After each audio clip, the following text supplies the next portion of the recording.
Olá, meu amigo e amiga. E não é que a figura do senhor Jair, o inelegível, baixou novamente no hospital nesta manhã?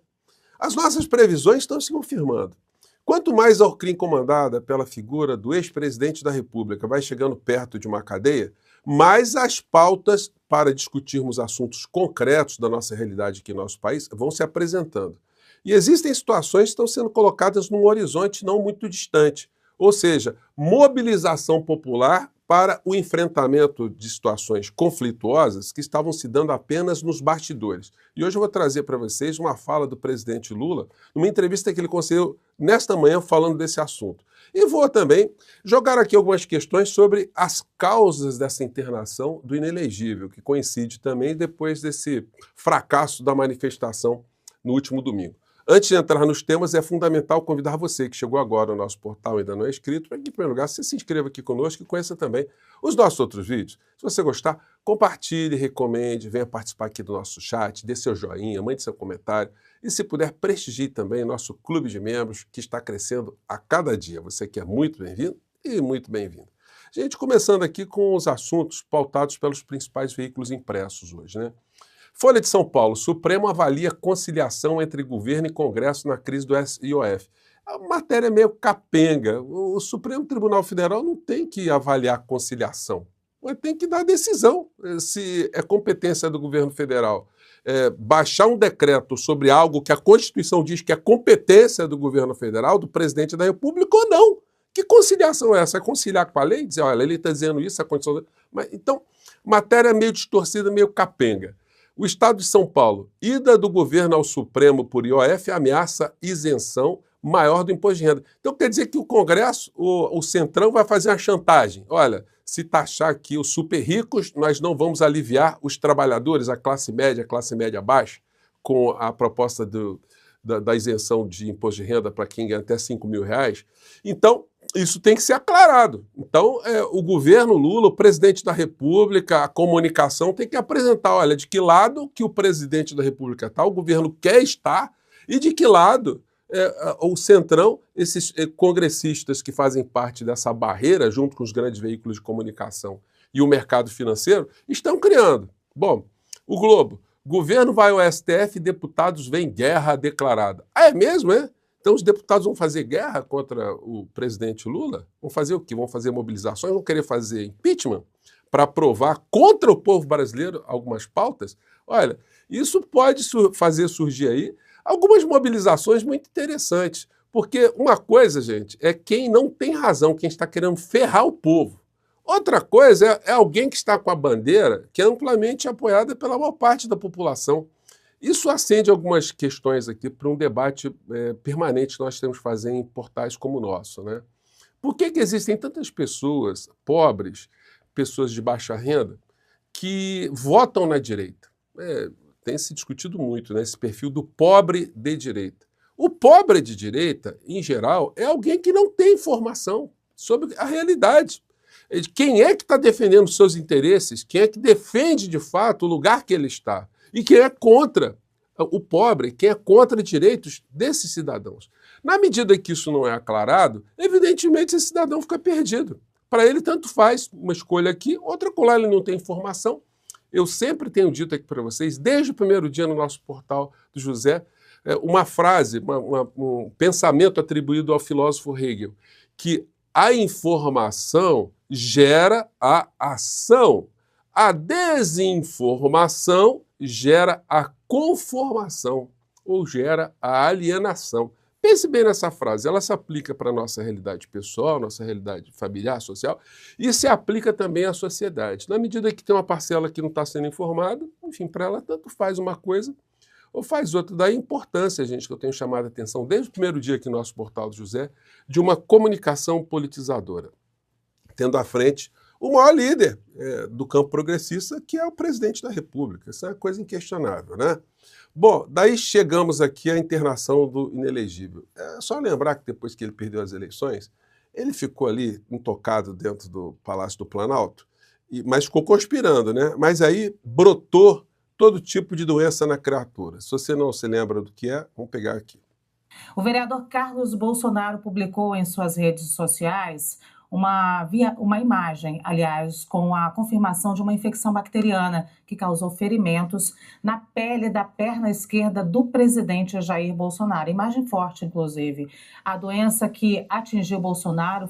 É imagem forte, ainda bem que a emissora aqui não publicou, mas eles publicam isso, gente. Pô, o Bolsonaro não publicou uma foto da barriga dele aberta. Gente, não sabe, quando fez a última cirurgia.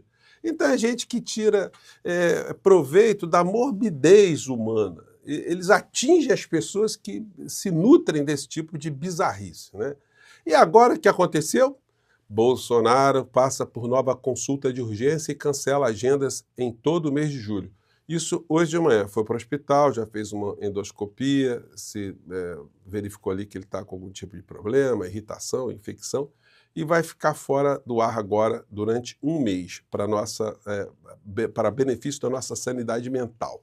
Mas isso já prenuncia algo que nós já comentamos aqui também. Esse coitadismo, né, que ele desenvolve, esse vitimismo, mostrando que é o tadinho, que é o coitado e tal, isso cria bases para um pedido de uma decretação de uma prisão domiciliar um pouco mais à frente. Mas isso vai ter que ser muito bem demonstrado. Eu creio até que esse abalo que a criatura está sofrendo tem a ver com o fracasso da manifestação no último domingo.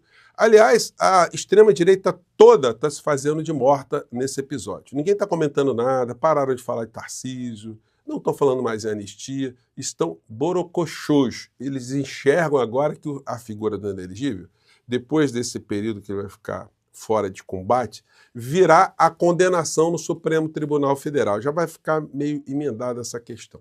Como eu disse para vocês, nós estamos falando menos da criatura. Estamos falando hoje em função que temos que falar mesmo, nós temos que continuar a combater. Ele não pode ficar impune depois de tudo que aconteceu aqui no nosso país, nem o crime dele, de jeito nenhum. Então nós temos a obrigação de falar o tempo todo disso até a gente conseguir justiça no nosso país, sem prejuízo de outras coisas que virão no futuro pelos outros crimes que ele cometeu.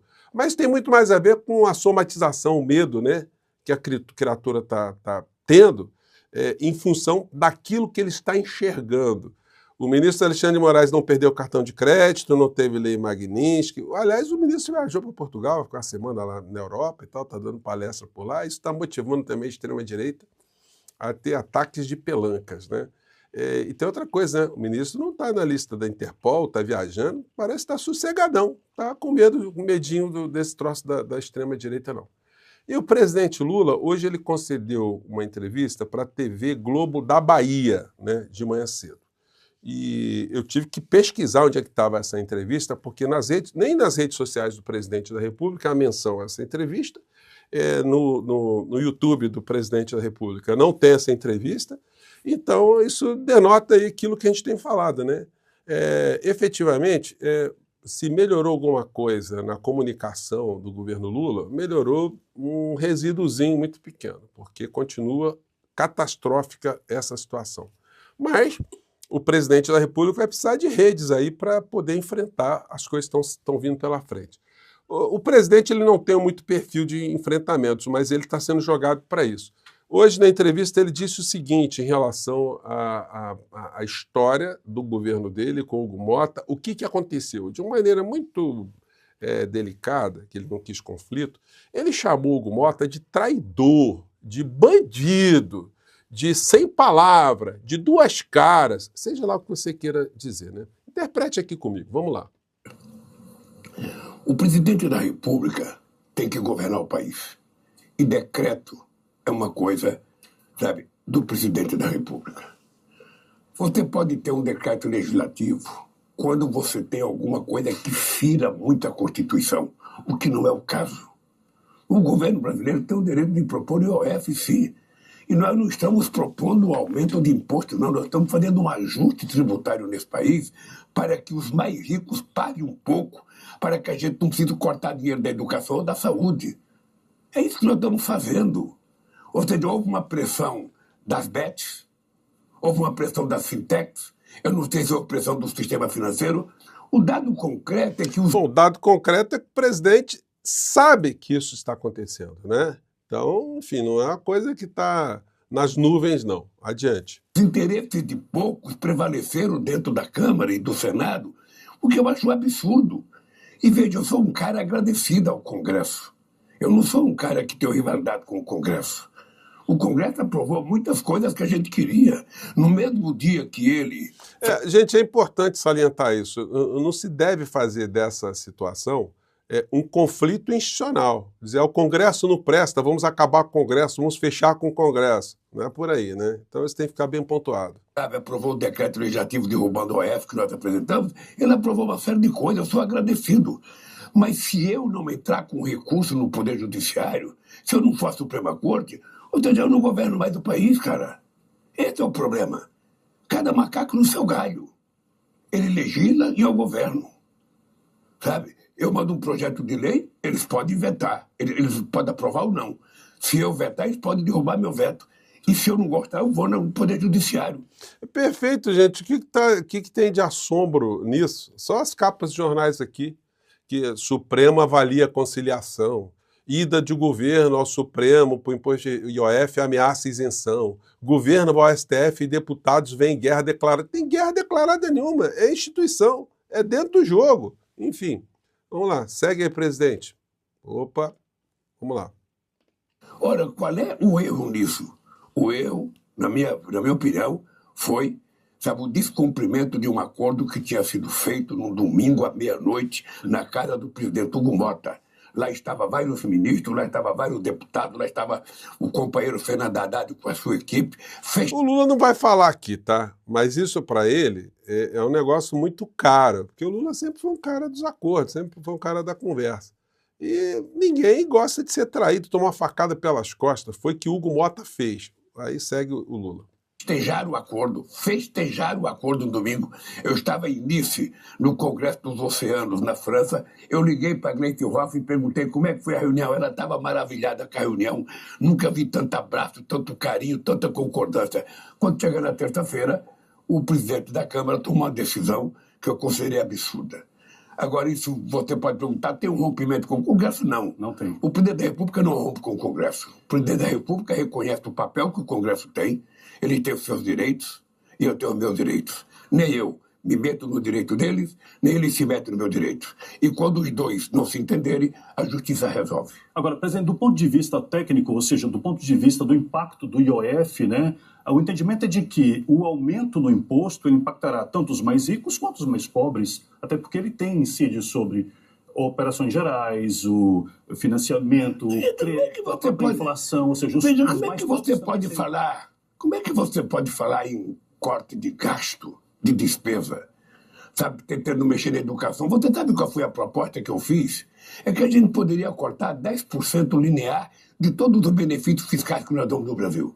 Você sabe quanto que tem de isenção e desoneração nesse país? Sabe quanto que se deixa de pagar imposto nesse país? 860 bilhões de reais. Ora, se você tirar 10% linear, o cara que tem vai ficar com 90%. Ele vai continuar rico. Vai continuar tendo benefício. E você não precisaria cortar dinheiro da educação ou da saúde. Gente, vocês percebam como é que isso seria fundamental se isso pudesse ser dito todas as manhãs numa live com o presidente da República? As pessoas estariam muito mais informadas, conscientes do que está acontecendo no Brasil. Por isso que a gente está aqui martelando em cima disso, não vamos parar não. Um na cadeia e outro se comunicando, tá bom? Eu fico por aqui, mande seu comentário, mais tarde a gente volta. Tchau!